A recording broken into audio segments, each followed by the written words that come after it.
Welcome to Renewed Mind Revolution podcast with your host, Michelle Cook Hall. As always, it is my honor and my pleasure to be able to share some tips and some tools with you guys that I know would assist you in becoming a better you.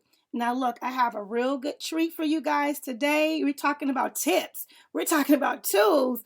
This is going to be awesome. And I'm so grateful for this connection and to be able to give to my listeners a real jewel. So I'm going to invite you guys to listen and intently listen, get some notes, some paper, some pen, whatever you need, and listen to my guest today. I have promised this guest, and he is here to deliver. His name is Zachary Green. He's an international best-selling author. I believe his book is called Warrior Entrepreneur. He is a U.S. Marine veteran, and let me say thank you for your service. And believe it or not, Marines has a special place in my heart. I love Marines, so I'm so grateful to have you with us. Also, a former firefighter, podcast host of the Warriors Voice podcast. And so he's going to talk about this product that he created. He's going to talk about the ins, the outs of creating that product, and how he learned how to become a successful entrepreneur. And we know there's ups, there's downs, there's highs, there's lows, and he's going to give us that. When I listen to his testimony, his story, all I hear is a heart of servitude. That's what I heard, a heart of servitude. And some people are successful and they never share. They keep it to themselves, but he has a heart of servitude, from serving in our country military to fighting off fires in his community to now sharing his story. So welcome. May I call you Zachary? You can call me whatever you want with a wonderful introduction like that, Michelle.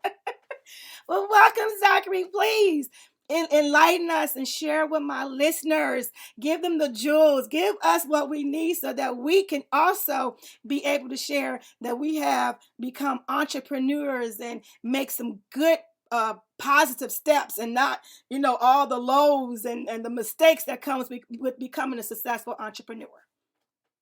Yeah, well, thank you so much. And the one thing that you said really does capture what I feel that I've done in my life, and that is service, and service to others, service to causes that are bigger than you, service to our country, service to our community, and my new mission now, which is trying to teach other people not to make all the mistakes that I made growing and starting my business. Yes. So really excited to be chatting with you today. Good, great. We're glad to have you. Now, first, start off telling us about the product. Like, tell us about the product and how do you even come about with this product? This is a very interesting product, may I say. So explain to us about this product and how you came about with this product. Certainly. So, I'm a big believer in that to have a really great product, and really it's a great brand more than a product, you have to find a solution to a problem. Boom. Right. And my career really spanned before I got into entrepreneurship in the pharmaceutical industry. I worked with a company called Eli Lilly. And what we would do is we wouldn't talk about the features and the chemicals that are in our drugs. We would talk about a disease, i.e. a problem, and the solution. So let's take diabetes, for example, because our company was the first one to really start utilizing insulin. Okay. We didn't talk about all the stuff that was in insulin. We talked about, okay, if you have diabetes, these certain things will happen. And and that's a problem. And the benefit is X, Y, and Z. So in that light, I was a firefighter. I got within the first couple of weeks of the fire service, I was in an actual live fire. I'm working my way down the hallway. Now, when I say it's black, it's not a black like you and I think of when we get up to go to the bathroom in the middle of the night and it's dark out, but you can still see a little bit. Right. This is true, complete blackness. You can't see your hand in front of your face. Okay. And what happens is you get disoriented very easy because you lose track of where you came into the room, where you are, how to get out, where your tools are, where your buddies are. Right. And in my case, I'm pushing my way down this dark hallway, assuming that I want to get to the end of the hallway, that there's going to be a door or a stairwell. And instead, I found 3 walls. And I was like, oh, this is not good. Yeah. And I realized I'm actually in a walk-in closet. I'm not in a hallway, and I'm trapped. Wow. And it was a pretty horrifying experience. So once you kind of get through that fear, and you realize, okay, if I don't get control of my emotions, I'm going to die. I have 20 minutes of air left. That's the end of it. And I finally worked my way and got outside. And I remember talking to my captain and telling him how nervous I was, how scared I was. And he almost started making fun of me. He's like, bro, this is what happens every time you're in a fire. You got to get used to it. If you can't get used to it, you're in the wrong line of work. Okay. And I started thinking, that's really not acceptable. There's got to be a better way to solve this problem of darkness. Right. And I remember back when I was in the Marine Corps, we had these little glow-in-the-dark tabs on the back of our helmet. Okay. And the purpose of those was so in the dark, you could see a little bit in front of you, and that would be enough to know that your buddy was right there next to you. Right. So I found a way to make this glow-in-the-dark material glow brighter and longer than virtually anything had ever been out in the market. You know, the problem with electric batteries and light bulbs and rechargeable batteries is they don't always work, especially in the conditions of a fire where it's super hot and steamy and we break stuff a lot. And so I worked with a couple of brilliant scientists and developers, came up with this glow-in-the-dark material, wore it on my helmet, and within the first fire I had, guys were literally trying to take my helmet off of my head. So I remember turning around looking, and I could see the green glow of my helmet bouncing off of his mask. And he's trying to take my helmet off. And I'm like, bro, can we put the wet stuff on the red stuff and get this fire knocked down? And he's like, what's on your helmet? And I'm like, come on, please, man. The building's on fire. So we get outside. Guys start throwing $20 bills at me. Next, you know, I start selling it from fire station to fire station. Wow. And what I would do, Michelle, is I'd go to a fire station. Instead of just saying, hey, it glows for 10 hours.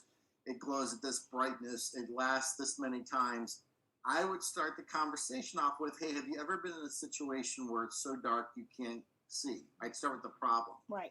And what I would do is I'd say, hey, I'm a firefighter from the Cincinnati area. Can we go in the bathroom and turn the lights off together? Mm-hmm. I got something cool to show you. Mm-hmm. And if they didn't beat me up, they usually like, okay, yeah, let's check it out. Because that's kind of a strange way for people to come in to talk to you, right? Yeah, right. So, get in the dark bathroom. I pull the glow-in-the-dark stuff out. I'd talk about accountability, talk about disorientation, how we can solve that. I made about $5,000 over a 6-month time period doing this from fire station to fire station. Wow.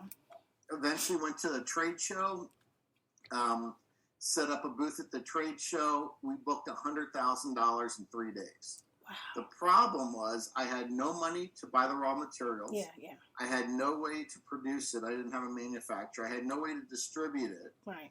But I'm a Marine. We believe in mission accomplishment, and we're going to accomplish our mission no matter what happens. Yeah. So sometimes as an entrepreneur, you have to make really difficult decisions. Yes. The only way an entrepreneur can fail is if they quit. There's a solution to every problem. The problem with that is a lot of people aren't willing to do what it requires to solve that problem. Yeah. In my case, I refinanced my house. I maxed out my credit cards. I borrowed against my 401k to get those initial orders out. Mm-hmm. Eventually, got that taken care of, started selling more additional products. I raised some venture capital financing. And over the next couple of years, we grew it into about a $30 million company. $30 million company. Yes, ma'am. I'm listening. It was not pretty. It was not pretty. It was very difficult along the way. We can get into that. I'm listening. You know what? I want you to continue.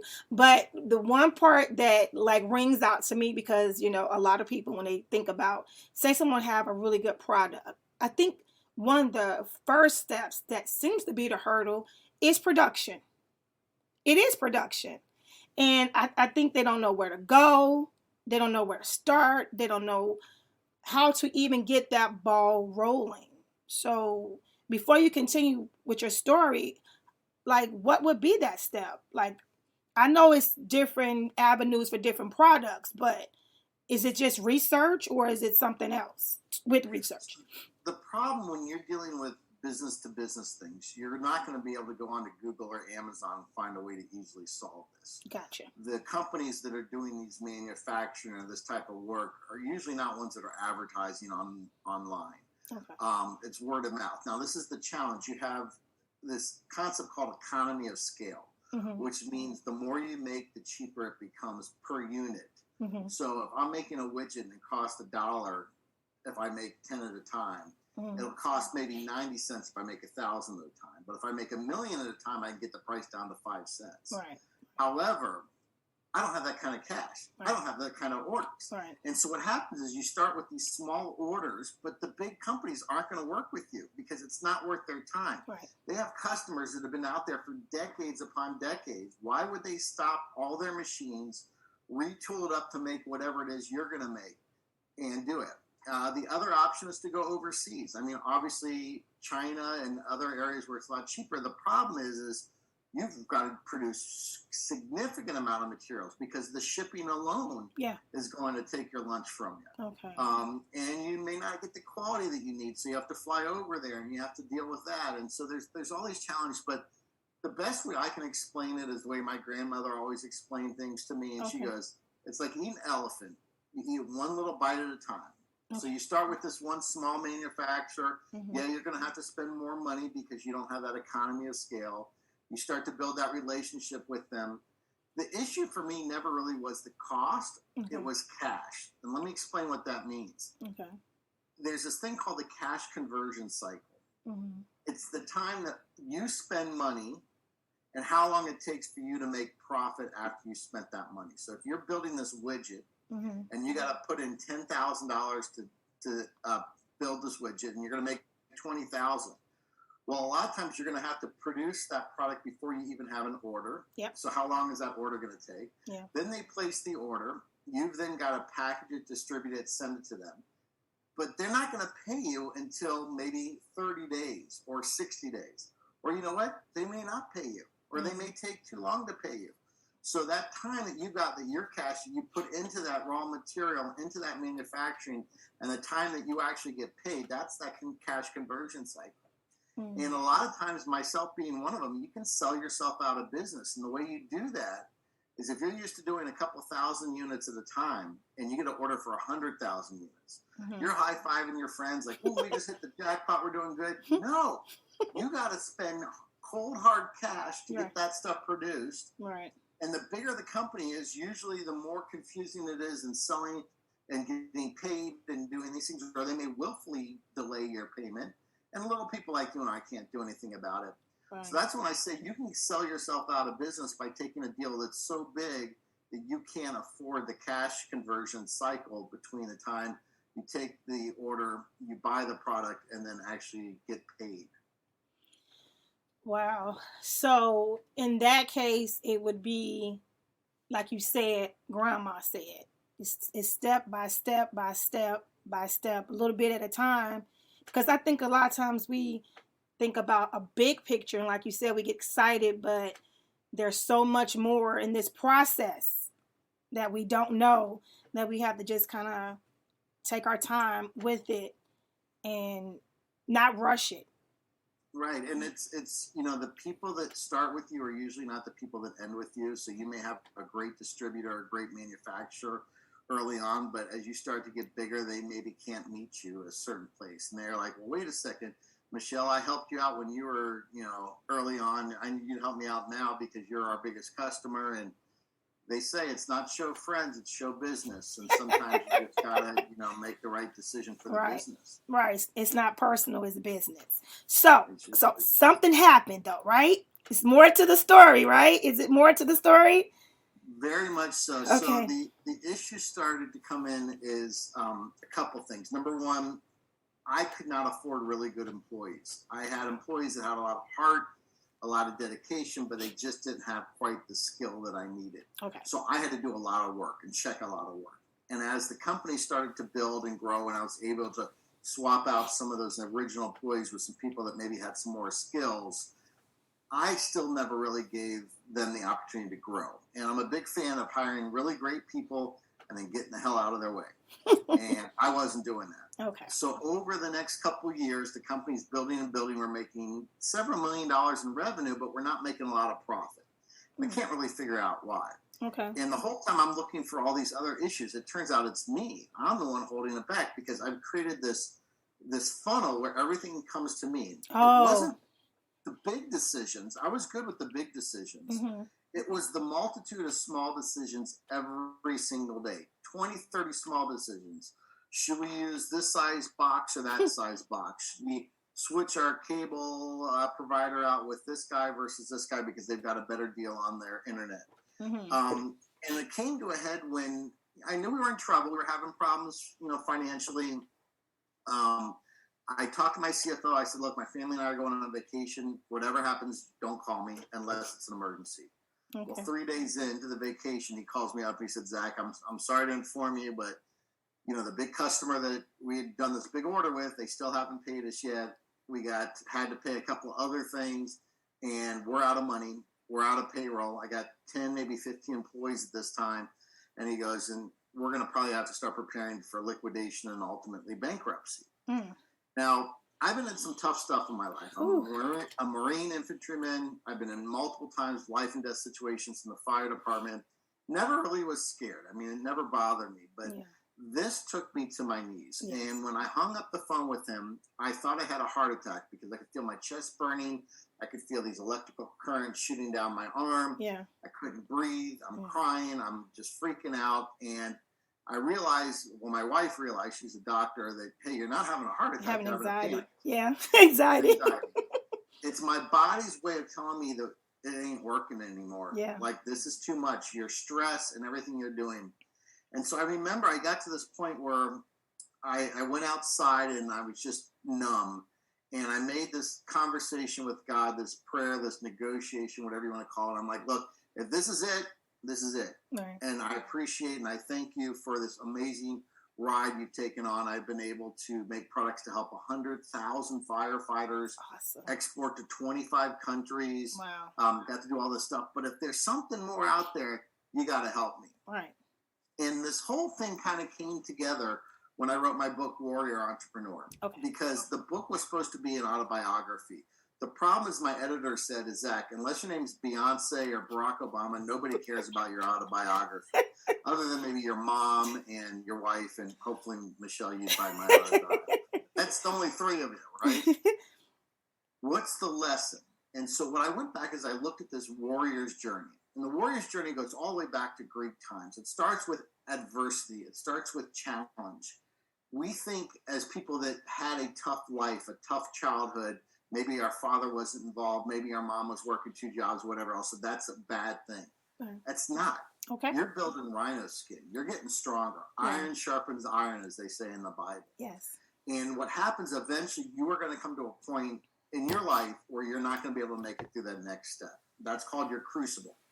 For me, that was my crucible when I got that phone call. I know it's my crucible because it was both mental, spiritual, and physical. Everything came crashing. And the crucible basically means whatever you've done up to that point in your life is not enough to get through the next phase.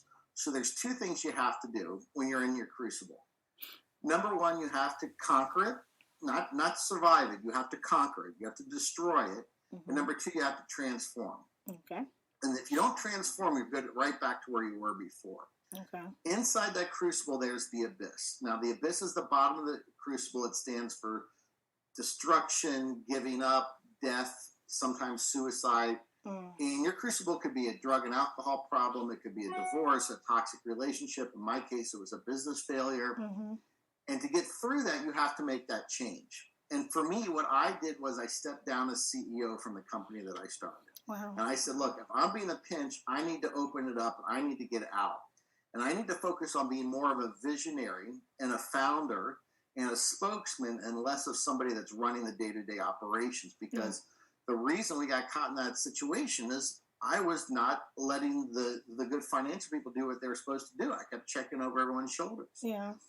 And that's when the company exploded. From that point on, obviously we were able to dance around the raindrops and make the payroll, get everything worked out, and the company over the next couple of years exploded. And when the pandemic occurred, I was able to devote all my time into finding a way to pivot the company and change our direction, because we weren't selling a lot of our products through traditional means during COVID, but we started making COVID protective barriers, and we became Home Depot's #1 provider of COVID protective barriers during COVID, because I was able to change the machines that make my material into an exit sign and make it into a larger COVID protective guard. I love it. And, that really is the warrior's journey. And we can apply that to to life. We can apply that to business. We can apply that to relationship. It's hardship. It's giving you that rhino skin. Iron sharpens iron, getting you stronger, because the more crap that you have, the better you start to deal with it. And then you have your battle, your crucible, and then you transform and change into that warrior once you come through that crucible. Yeah. Okay, so like my motto I always live by is like these two words. They're like perseverance and persistence, right? Persevere, persistence, persevere, persistence.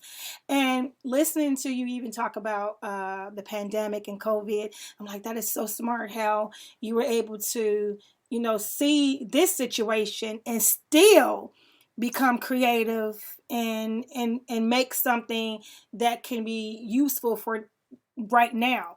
And what I think amazing about that, I'm going to give you all the accolades. I am, because a lot of times when people are in business or produce anything, I mean anything that people are doing, when there is something that comes in their life or come there and it knocks them off, they completely, like you say, will just kind of give up.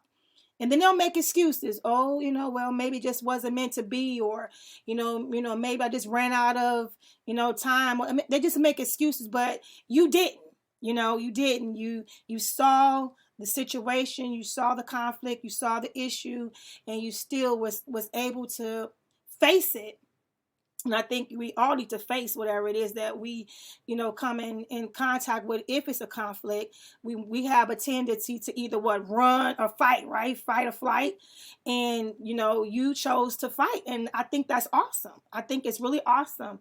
And the reason why I think that's awesome and why I was appreciative to have you is because I like to remind people that it is possible. It is possible. People seem to, have this attitude sometimes as if their scenario is the worst. And I'm always teaching that there's someone who has dealt with something worse than you, and they have learned to stand and to face it and to overcome it. And so you're not going to be the only one. And the only thing that's consistent, is which I teach all the time, is change. The only thing that's consistent in life is change, and so go ahead. Yeah, and again, the word, I love persistence, I love perseverance. My favorite word is actually grit, and I think they all three kind of mean the same thing. Grit is having that toughness to be able to go through and to do that. The difference between the entrepreneur that succeeds and the one that fails is simply one quit and the other one didn't. Yeah. And it's okay to quit if you've had enough. You eventually get to that scale where the crap is just not worth it. Some of the sacrifices I had to make was putting my house as collateral against the bank loan, was taking on over $150,000 in credit card debt that my company had charged up, but I was responsible. And I had to sign that thing saying that I would pay this back if we defaulted or went bankrupt. So you're absolutely right. Change is one way of looking at it. We can't affect change. We can only affect what we do to it. Yeah. But another way I look at it from a warrior standpoint is chaos. Chaos. Life is very chaotic. And we try to put chaos in order, but the reality is you cannot put chaos in order. Right. You embrace chaos. You ride chaos. Think of chaos as being a wave on the ocean. You cannot stop a wave on the ocean, but you can grab a surfboard and you can ride that wave. And now all of a sudden, instead of it crushing you, it actually is helping you. Yeah. And that's how you got to look at change. Another thing I want to talk about is how you develop your warrior spirit. Okay. Now, we think as society, we've got two groups of people. We got one, it's a kid, doesn't know who his dad is.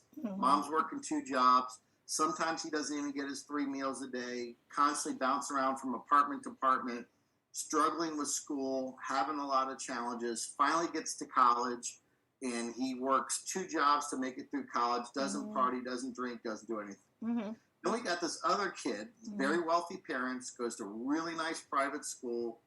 He doesn't get playing time on the soccer field, so the dad calls up and chews out the coach. Why is my son playing? And all of a sudden, and he goes, oh, no, by the way, I donated all this money to the T-shirts. You better let my kid play. All right. Then the kid goes to a real fancy Ivy League school, and he's on scholarship. And as soon as someone challenges him and he gets triggered, he goes to a safe space where he has a space that's easy so he doesn't have to get challenged and pushed. Yeah. Now, most people would say, I want to be in that second group, that kid that's rich and all that stuff. But the reality is that both of those kids come to work for me, and I chew one of them out because they messed up. The first kid's going to be like, okay, Mr. Green, no problem. Sorry, I'll move on. The other one, it's going to have to take a week off, and it's going to have to take mental health days, and going to be like, Daddy, this guy yelled at me. He was mean. You tell But me yet, the as truth. society, we think about that. Yes. And what I want to inspire and teach people is the harder you had it growing up, the tougher you had it, the harder you had to work for it, the better prepared you are for this really, really difficult thing called life.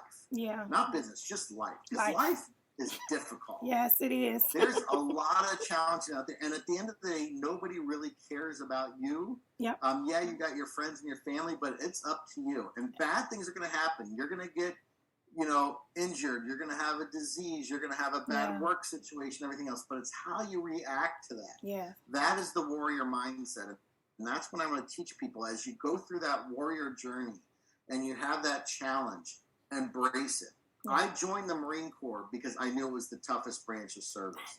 I knew it was going to be harder than everything else. So when I became a Marine, my pride level was off the charts. My ability to conquer challenges is so much better than somebody that maybe didn't go through that difficult of a process. Yeah. You take two people, one person decides they're going to go take a bus to the top of the mountain, and the other person's going to climb the backside of the mountain and have boulders falling on them and dodging snakes. Now, they both get to the top of the mountain, but that second one, it's going to be so much more meaningful for them. It's such an accomplishment, such a pride. That's where we are. And the reason that 90% of businesses fail within 10 years is it's really, really tough. Yeah. And you need to have that warrior skin. And it's supposed to be that tough because it weeds out a lot of the people that just simply couldn't handle it. Yeah. And there's nothing wrong with a 9-to-5 job. That's great. But if you want to have that Lamborghini, if you want to have truly unlimited income potential, what a lot of people don't realize, you have to also give up the floor. Because the floor is how much money the least money you can make. Okay. As an entrepreneur, you know how much money I made in my first 2 years? What? Negative $75,000. Negative, not zero, negative, because I had to spend money out of my own pocket. Right. Then the next 2 years after that, I was making maybe $30,000 or $40,000, which was less than what I made my first year out of college. Right. But I gave up that floor because I wanted that unlimited ceiling where I truly could make 7 figures eventually. Right. If you have that floor, which is, hey, you're never going to make less than $30,000, that's great. You're probably never going to make more than $50,000. But if you want to make $500,000, you have to get rid of that safety blanket too. Right. And some people just aren't willing to do that, and that's okay. Yeah, it's the security, it's the safety zone, and you can't. But you have to take a risk, right? It's faith. It's faith in whatever you're attempting to do. You have to, if you have a product or a business that you have faith in, you believe in it, you believe people need it, like you did with your product, it was a need.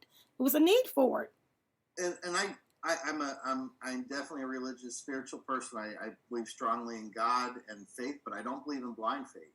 Yeah. And blind faith is the one where you just say, oh, well, it's just going to work out. It's going to happen. No. It works. It got to work. God puts things in place for you, challenges for you to overcome, right, to help build you and prepare you for those type of things. Yeah. I'm not going to just pray away all my challenges for financials, and then all of a sudden this angel's going to come riding down from the heavens and drop $1 million in my lap. Yeah. That doesn't happen that way. No. So no. You got to have faith in yourself. You have to have confidence in yourself, not arrogance, confidence. Right. Faith in the team, and most importantly, a lot of people talk about what you do and how you do it. For me, it's all about the why. And there's a great lecture by Simon Sinek, it says start with the why, and that faith and that why, those are the things that really are going to help you be successful. I love that. I love the warrior skin. I love that. I really love that warrior skin, especially now thinking about the youth of today. They're so much different than the way we were raised, the way I was raised. You want to pour in that toughness. You want to let them know that the world doesn't owe you anything. You have to put in work. You have to put in work. I have 3 children, and I'm always teaching them about time. Don't waste time. If you want something, you got to go get it. It doesn't come to you. These are values I always try to teach. And so hearing you talk about that and that warrior skin, it just, it just kind of tells me, okay, you're doing okay. You're teaching okay, because that's the same things that I believe in as well. Not thinking that things are going to come to you, and that things are not going to always be easy, and it's not going to always be smooth. But if you believe in something that you want to do, then you have to keep pushing and working at it. People have been in even celebrities would tell you they didn't become celebrities or productive in their craft until they were like 40 years old, you know? You're absolutely right. I mean, you look at Taylor Swift and what she did, the amount of work, the hustling she did of getting her CDs out. You talk about Lady Gaga and the training and those type of things. I mean, these are people that worked hard, and then they never stopped. Yes. Beyonce, one of my favorites. I mean, you talk about a woman that just has worked her tail off to get everything that she's done. So I do believe that there is a balance. We don't want to be... So the ancient Spartans, which I research in my book, it's where my logo comes from on my company, the Spartan logo. They literally took the babies away from their mothers and put them into these camps until they were like 20 years old. And the whole time in their camp, they had to fight each other. They had to fight for food. They were beat up all the time. They were growing these amazing Spartan warriors, these tremendous Greek warriors. But that ain't a very fun life, right? No. So then you take the opposite end, where we're giving them all participation trophies. We're giving them safe spaces. We're letting them choose what gender they want to be at whatever, at 9 years old, just because at 9 years old, hell, you and I didn't know what the hell we wanted to be at 9 years old. I'm certainly glad I didn't make any major, decisions like buying a car or doing something crazy like that. But we've gone too far that way. Yeah. So we've got to give them a point of firmness and integrity and teach them about the why, but also know that comfort is not going to allow you to grow. You need to have discomfort in order to grow, in order to learn. Oh, yes. Just if you're lifting those weights, you got to lift heavy weights that are hard, and that's how you get stronger. And that's really what my book is about. And it's what's about my new process that I'm on now, which is this Warrior Framework Journey. Where I'm creating this online, think of it almost as like a university, and it's going to be almost like a board game where you're moving across your token across different pieces, and you're going to get awards as you get through that. So it starts with the warrior journey. There's 8 or 9 different sections. You talked about perseverance, challenge, grit, serenity. We talk about mental health. We talk about taking care of your mind and your body. Yes. And then once you get through that section, you'll win a certain little like award or a badge, and we'll go to the next one, which is how do you start your business plan? How do you look at finances? How do you do the sales and marketing? Talk about employment. And you'll get to choose which one of these courses, like a university, you get to take. But it all starts with that warrior spirit, because if you're not willing to be a warrior, I don't want to work with you anywhere else from that point on. Right. When the going gets tough, I want you to lean forward and lean into it, not back off. Yeah. And the course will include not just online training and videos, but also one-on-one coaching with me, workbooks, actual accountable things that I'll be holding the people accountable to teach how to do it. And that's going to be a little more designed for a small business owner, or a person who wants to climb the corporate ladder, or somebody that wants to start their business. But there'll also be a ton of component of people who just want to live a more fulfilling life and a warrior's life. Okay, so you offer mentorship services as well. Right, but the mentorship is there's strings attached. And the reason is I'm not going to just mentor somebody that hasn't shown me that they're a warrior. Okay. In order to get the mentorship, you have to complete certain challenges along the way. You have to fill out the workbook. You have to show me that you're doing it. And then you get time with me. And then we move on to the next phase. And then eventually we'll have small group meetings, and we'll have seminars, and we'll have all these things. But it all goes down to that warrior mindset and how we can apply it to different things in life. That sounds awesome. So tell my listeners, how can they purchase your book? So obviously Amazon, Barnes & Noble, pretty much anywhere books are sold, you can find it. But I would like to offer a special discount for your listeners, Michelle, if they go to my personal website, which is warriorentrepreneur.book.com. mentorship.com. Mm-hmm. They type in the coupon code podcast 2021, podcast 2021. Mm-hmm. They can get 50% off either the hardbound book or the paperback book. We also have audiobooks on there and also ebooks. That's awesome. So 50% off. Most importantly, please go to the bottom of the website, fill out the contact us of information. I am looking for beta testers for this Warriors framework, this process. It'll be a very deep discount, but I'm looking for people that can fill the stuff out, go through the forms, go through the process, and then provide feedback to me on how well it's working for them. That sounds really, really good. And I appreciate you giving my listeners a discount. It's a really good discount. I love discounts. So before we say goodbye to my listeners, please let them know something that you want to leave with them for today. Give them a nugget. Give them a last word that they can take with them. Yeah, I think when it really comes down to is make a difference. Stand up for something that you believe in. Make the world a better place. When your time is gone, people should really remember you and what you did. And if it's something as simple as them just simply smiling because they know you, that's great. Mm-hmm. But anything that's worth having and worth fighting for, those great things. And the easy things aren't as valuable as those ones you really have to work for and build that blood, sweat, and tear. Finally, I'd like to say, get a mentor. Find someone that's been there, done that, but also be a mentor. I have learned more by mentoring other people by far than the people that mentored me. Pay it forward. Yeah, I love that. We learn a lot about ourselves when we share. So I love that. Thank you so much. It's been my honor and my pleasure to be able to talk to you today, Mr. Zachary. You have given us so much today. I know my listeners are just like bubbling over with information. I know I've learned a lot, and I love the warrior skin. I love that so much. Thank you so much for being my guest today. It's been my pleasure.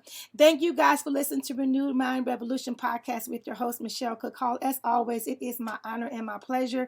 Remember that I love you, but most importantly, God loves you more. God bless you guys. Bye-bye.